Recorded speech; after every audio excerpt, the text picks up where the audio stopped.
was, I remember when the very first draft I wrote before I showed it to anybody was kind of wearing its heart on its sleeve, that her character was somebody who had already been in a scene where they had talked about whether or not to admit this kid to school, and that she was already leaning toward helping him. And then we had our first discussion, and Kim said something that made me realize, like, oh, she's exactly right. This is another movie in itself. This is her journey in terms of exploring and discovering this kid. So it has to start from this place. And and there's a tendency, I think, especially when I was a younger director, to want to talk about it ad nauseum. But then, like I said, you hire smart actors; they just get it. And so it was one of those things where I said, oh, we don't have to talk about it anymore. She gets it. Sure enough, there it was. And I felt like if I had talked about it on and on and on, then it would have been impossible to hit the correct pitch. And then she just came in and kind of nailed it. It was one of those things where she wasn't callous. You got just everything about her said that she was a good teacher and a caring person and all those things. So it didn't have to be overworked or pushed in any way. And I thought it set a really nice kind of foundation for what was to follow. Talk to me about it. How much did you talk to John Lee about the character and the role before you showed up the first day to, lights on, nothing, right? Nothing. Yeah.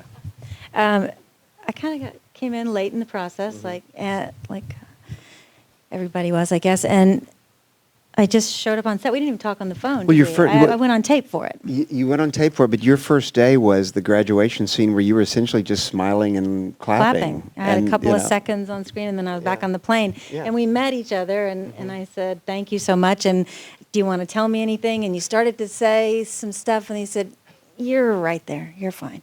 And we weren't, I meant for the future scenes, too, and I just showed up, and he...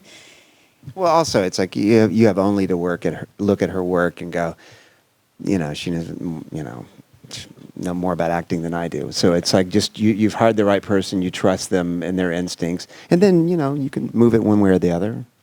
Great. So let's talk about the work on the day. And you're shooting multiple takes of things.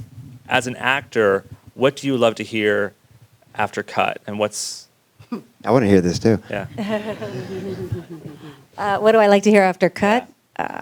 Moving on. I usually feel pretty confident that we got it. Well, then she said she taught Quentin something, which was after we did, after she would have a particularly good take and she felt it, she goes, nailed it. And so the next day we're there, and Quentin, I hear Quentin after like take 4, he goes, nailed it. And I go, we're going again, Quentin. Not nailed it.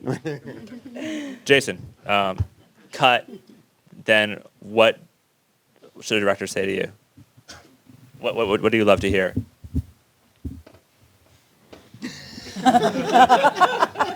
I'm getting to the point. It's like, would you like to have a 3-minute conversation, or would you like to have it a very depends, short man. thing? Sometimes I do. Sometimes I want to pull them out. Also, sometimes, you're asking an actor to do things in public that most people don't do in private. So depending on what the scene is, maybe I'm supposed to be agitated. So you only can play yourself. What I try to do is find those strips of myself and sequence them so they can be that guy. Mm-hmm. And if you've agitated those parts of myself, then I am going to speak in an agitated manner to the person that I trust. If it's a different situation and the character is in a different mindset, I'm going to respond that way. You've asked me to sand those parts of myself to be reactive. And I want to be with someone that I trust, that knows that's what they've asked. I've gotten there. And so they got to be okay when I say great or say, fuck that. You've asked me to go there, and now I'm here. And you've asked me to get to this point, so I'm speaking to this point. And if it's in another way, where it's one of those quiet things, where the guy's not quite sure, I'm not quite sure.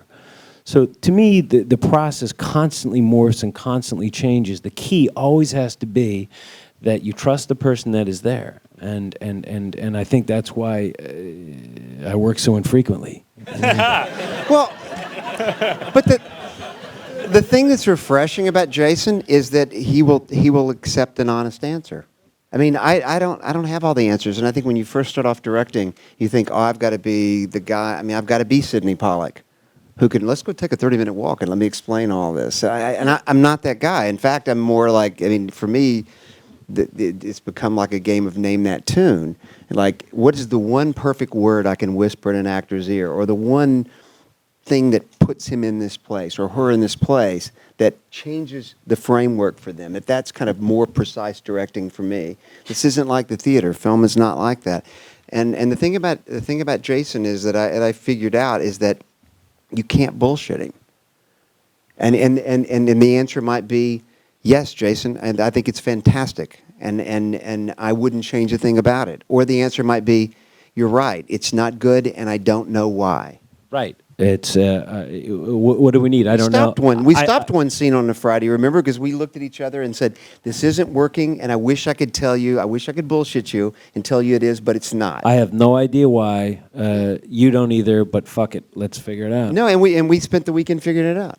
We literally stopped, meaning it filmed, wasted a lot of film or whatever it is, and you know what? This is not right.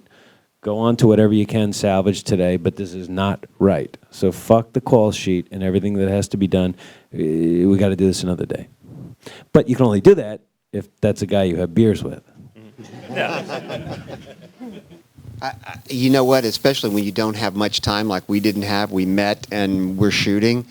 You can't BS them, because actors are truth seekers. Good actors are truth seekers, and they're listening and they're evaluating. And so you have to be as honest as you can with them and hope for the best. They may not trust you. I mean, you know, but you have to be yourself. And I think people make mistakes when they come in and try to say, here are the cards I'm going to show you, and here are the cards I'm going to keep. And film magazines are full of dirty tricks that directors play on actors and that kind of stuff. And I just think, you know what?